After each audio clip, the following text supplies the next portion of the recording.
But this was just another classic case of some white people beating, killing, lynching, or whatever you want to call it, some black people to death, and then getting away with it with an acquittal by an all-white jury.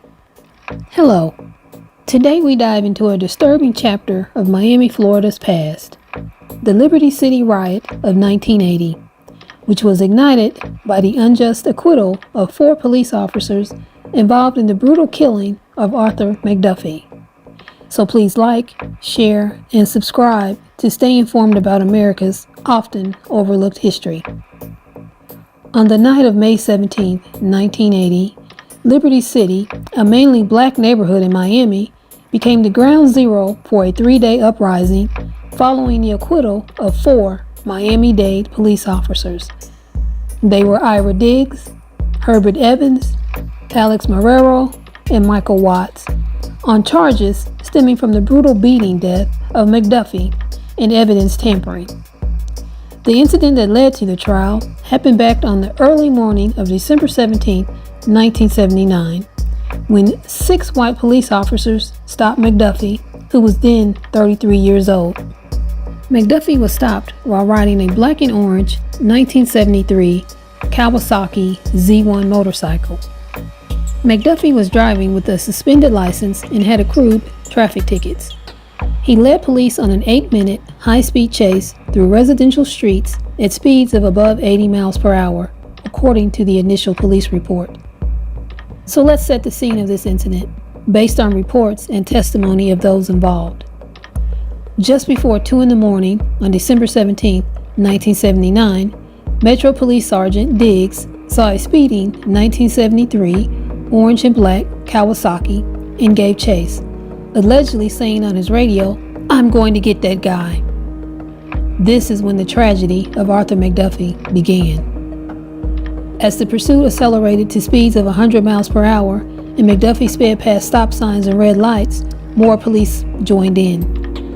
Approximately 8 minutes later, inside the city boundaries, 3 Metro officers, Marrero, Mark Meyer, and Charles Ververka, caught up with McDuffie, according to court filings and numerous statements. Meyer stated during his testimony during the 7-week trial into this beating death that McDuffie shouted, "I give up," before anyone touched him. Meyer also claimed to have pulled his service revolver on McDuffie while yelling, "Freeze." Unexpectedly, another police officer snatched McDuffie's helmet off and hauled McDuffie off his motorcycle. Meyer recalled that in a matter of seconds, other officers ran forward and started striking McDuffie with Kell lights, those are those long, heavy metal flashlights, and nightsticks. When the beating began, Meyer claimed McDuffie was not making any aggressive actions. So if no aggression, why the beating? And why did it continue? Meyer also claimed that he observed Marrero advance and straddle McDuffie just a few seconds later, while McDuffie was lying on his side, his hands behind his back. Again, no aggressive actions from McDuffie. Meyer testified that Marrero, the sole Cuban defendant and the only one charged with second-degree murder in the McDuffie case, then took his Kell light or nightstick and repeatedly struck McDuffie in the head. "I got splattered with the blood," Ververka recalled. He also recalled Marrero saying, "Easy, one at a time," before rising to his feet and swinging the sledgehammer above his head. What the hell? The identical account was given by Metro Officer William F. Mad Dog Hanlon, who had been charged with manslaughter but was later compelled to testify due to a grant of immunity at the trial. Hanlon further claimed that before Marrero entered the scene, he had already bound McDuffie's hands behind his back and used a nightstick to choke the victim to the ground. So he confirms what Meyer stated, that McDuffie's hands were behind his back. The man was on his side with his hands behind his back. Why the striking in the head by Marrero? And I ask you, what danger could a handcuffed man present to a cop to cause said cop to repeatedly beat the handcuffed man in the head? Again, this man is not showing any form of aggression to the cop. Hanlon claims that after being instructed to ride up on the bike by Metro Sergeant Herbert Evans a little while later, Hanlon drove his squad car over the motorcycle. McDuffie was now leaning against a different police vehicle. Hanlon claimed he softly struck McDuffie's knees while saying, "If you want to break someone's legs, you should hit him here." Then, as a fire rescue siren started to get louder, someone yelled, "Cool it!"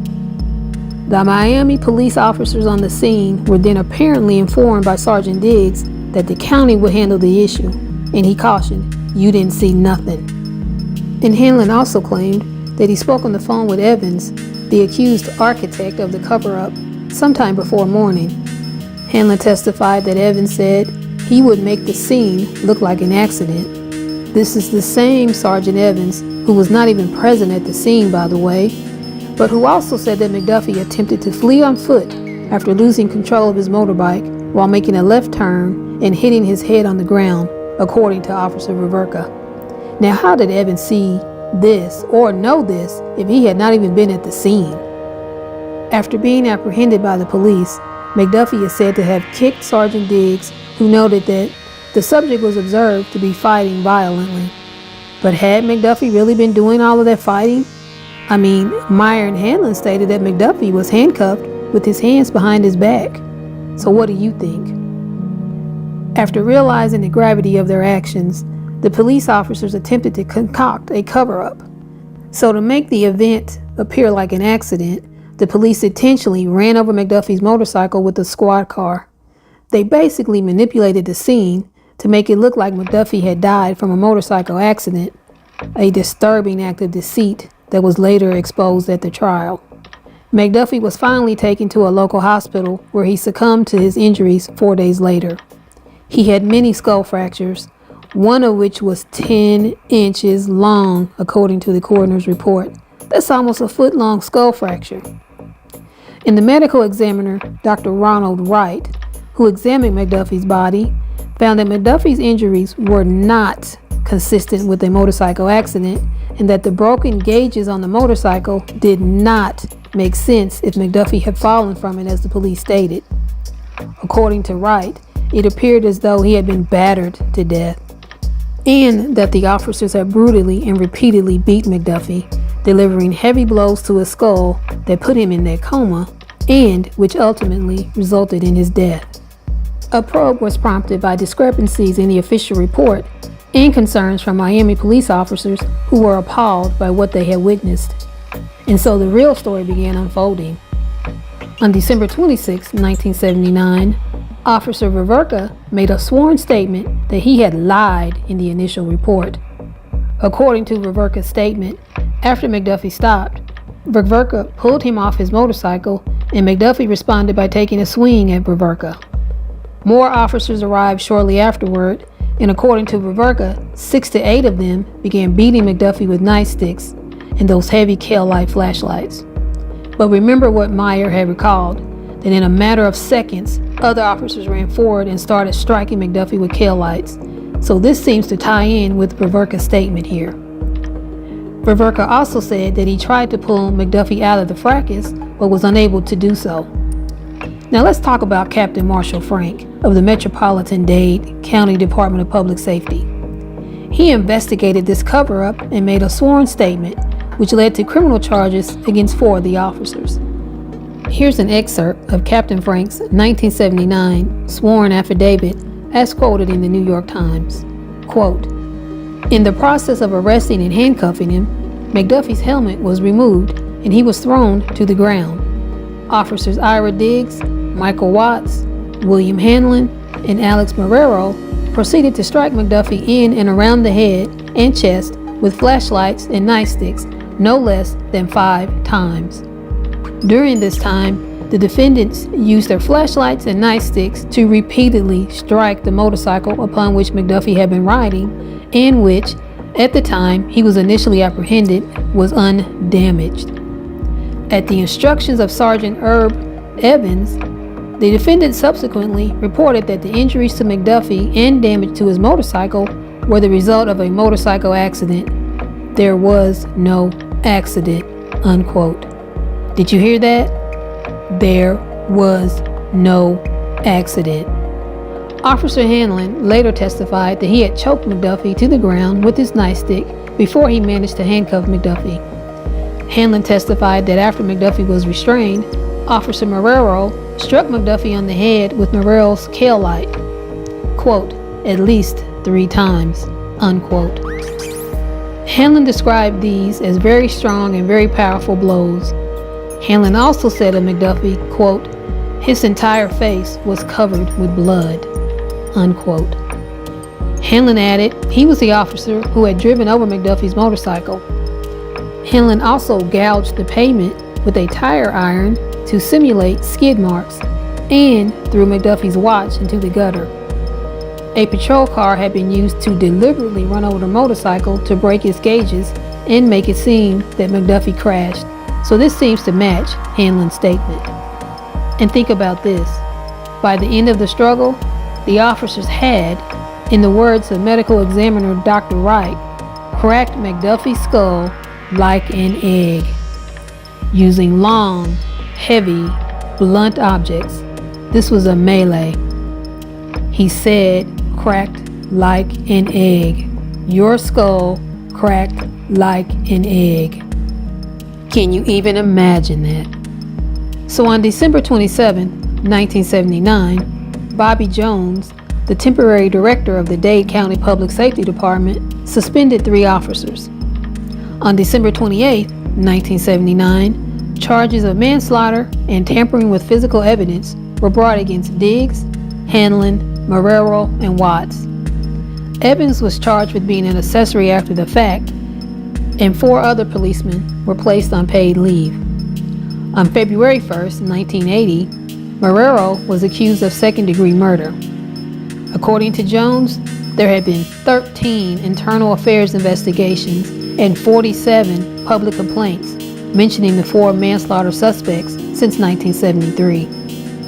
Later on, Ubaldo Del Toro was accused of forging evidence and being an accessory to the crime, but neither Evans nor Del Toro were involved in the stop. The 8 officers involved were all fired from their positions, and 5 of them would later be brought to trial in March 1980 on a number of different offenses, including Ira Diggs, who was charged with manslaughter, aggravated battery, tampering with evidence, and post-conviction accessory.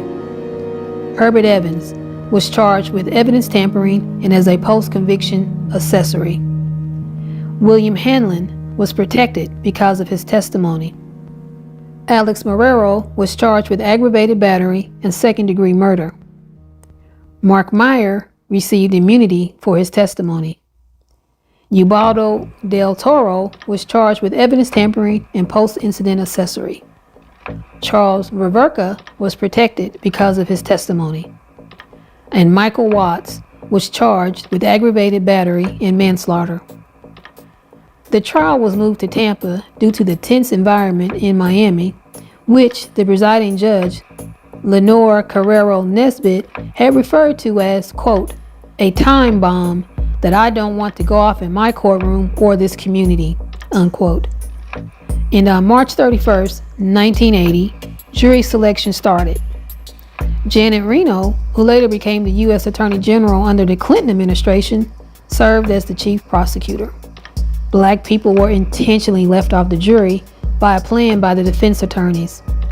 After the panel of potential jurors was reduced to less than 9 people, Black people were still on this panel of potential jurors, but the defense team used its peremptory challenges to keep them all off. Quote, a Black man has to return to the community where he lives, unquote, said Miami attorney Phil Carlton in support of the tactic. Carlton was Watts' attorney.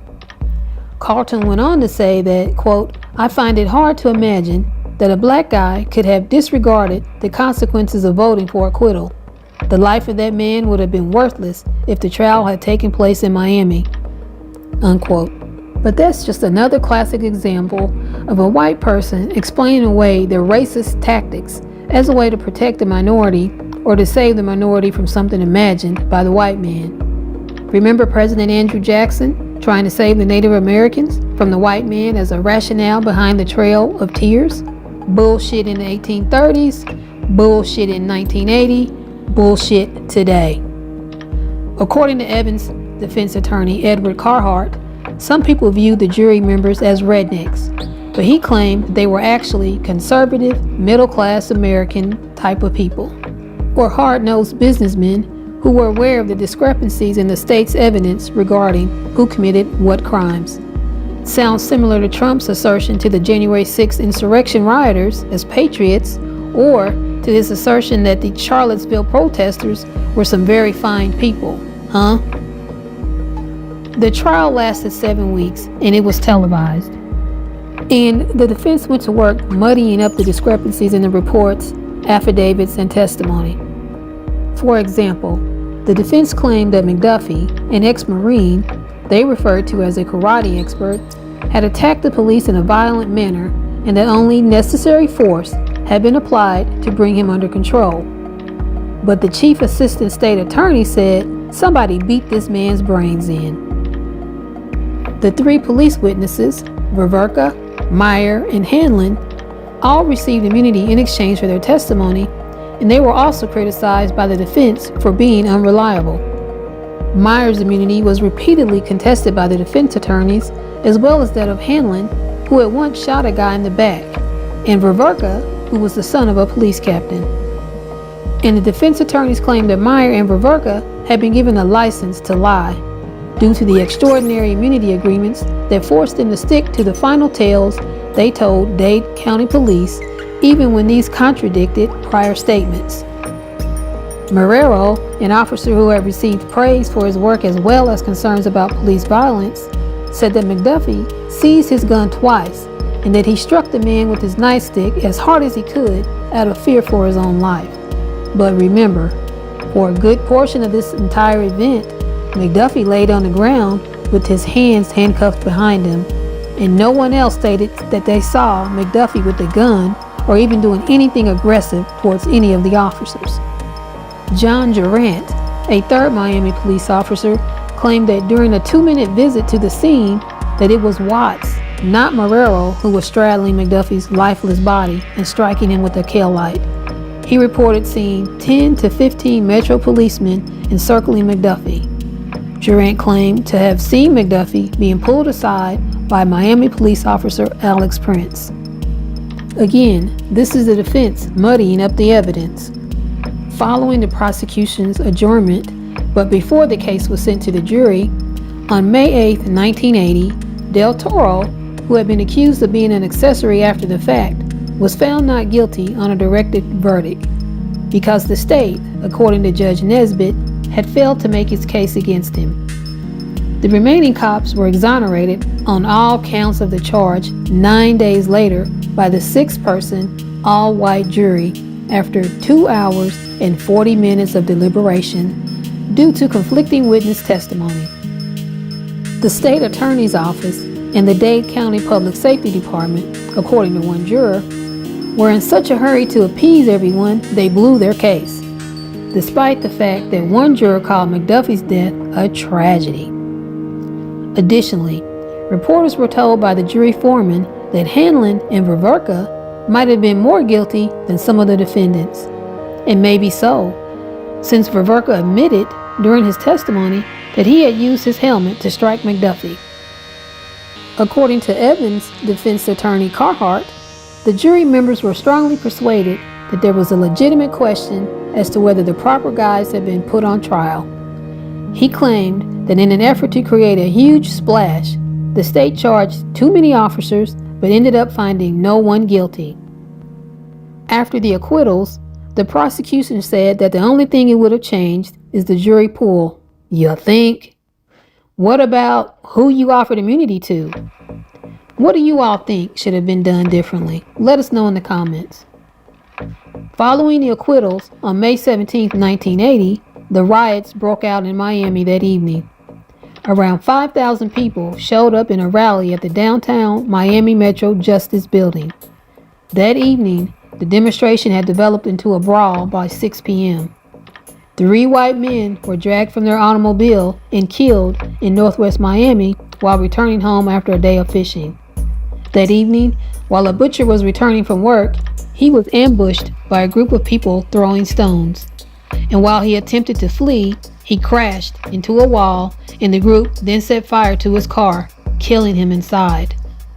At least 23 people were hurt throughout that night in various incidents, some of them seriously. After being encircled and stoned, the driver of a car carrying 3 white passengers lost control. The automobile hit and injured 2 black pedestrians, and the passengers were hauled out and beaten, and one of the men in the car would succumb to his injuries 26 days later. Just awful. Although Florida Governor Bob Graham increased the amount of National Guard troops in the region the following day from 500 to 1,000, the unrest persisted. As the rioting extended to the neighborhoods of Black Grove, Overtown, Liberty City, and Brownsville, 12 additional people were killed and 165 others were hurt.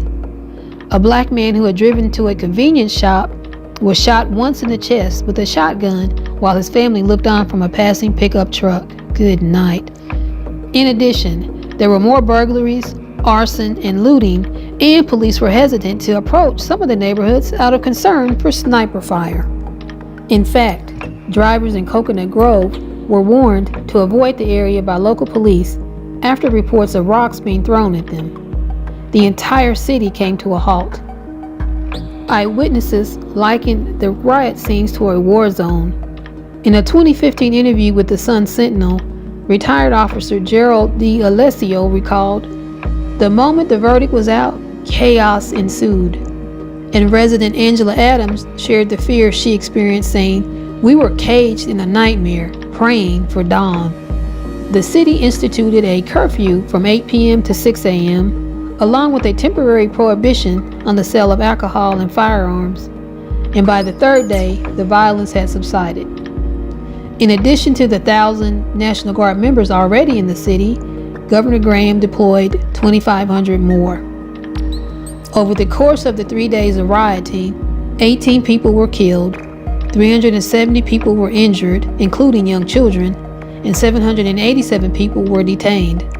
Damage to property was greater than $100 million. Following the riot, the McDuffie family received a $1.1 million settlement in a civil suit against Miami-Dade County. Of that amount, the family's legal team received $483,833, while McDuffie's 2 children each received a little over $202,000, and his mother received $67,500. But those sums could never truly compensate the family for their loss. And days after the verdict, the U.S. Justice Department said it would seek indictments of the policemen for federal civil rights violations. So on July 28, 1980, a federal grand jury indicted Charles Reverka, despite his having received immunity from the original charges filed by the state during the first trial. His federal trial was held in San Antonio, Texas. It had been moved initially from Miami to Atlanta and then to New Orleans, with each city asking that it be moved from their venues due to its controversial racial aspects. So journalists referred to the case as the trial that nobody wants. On December 17, 1980, Reverka was acquitted in the week-long trial after the jury deliberated for more than 16 hours. The jury foreman cited Reverka's voluntary sworn statement contradicting initial police reports as the biggest factor in the acquittal. Minor incidents of violence were reported in Miami after the verdict was announced. And Reverka's attorney, Dennis Dean, predicted that no further indictments would be forthcoming from the case, and he was correct, as no more indictments were ever issued. Here's information on the other officers following the verdict and the riot. Herbert Evans earned a master's degree from the University of Miami.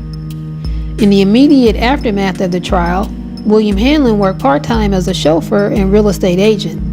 On April 20th, 2006, Hanlon, who had trained as a lawyer, was permanently denied admittance to the bar by Florida State Supreme Court. Alex Marrero's wife petitioned for divorce the day after the acquittal. And Marrero became a private detective and was later indicted for conspiracy to distribute cocaine and commit bribery in 1989. Mark Meyer worked as a security guard. Eric Seaman was never charged criminally, but was dismissed from the police for complicity with the cover-up. Charles Reverka resumed his job as a security guard after his December 1980 acquittal on the charges he had violated McDuffie's civil rights. On May 22, 1980, Michael Watts was rushed to the hospital while attempting to commit suicide by breathing carbon monoxide. The police said that this attempt was related to a romantic breakup and not his trial. Despite the compelling evidence against the officers, an all-white jury from Tampa acquitted them in the Arthur McDuffie beating death. And this sparked immediate outrage and despair in the African American community. But this was just another classic case of some white people beating, killing, lynching, or whatever you want to call it, some black people to death, and then getting away with it with an acquittal by an all-white jury. And what is even sadder is that some white officers are still getting away with the murders of black people today, over 40 years since the McDuffie case. And think about this. The 1980 Miami riots were the deadliest urban riots in a single city since the 1967 Detroit riot, and remained such until the 1992 Los Angeles riots 12 years later.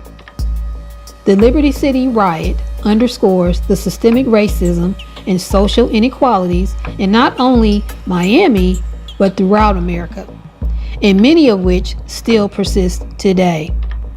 And yes, strides have been made to uplift the community, but as of 2017, Liberty City remained one of Miami's most disadvantaged neighborhoods, according to the Miami Herald. So as we continue exploring these hidden chapters from America's past, let's all strive for understanding and change.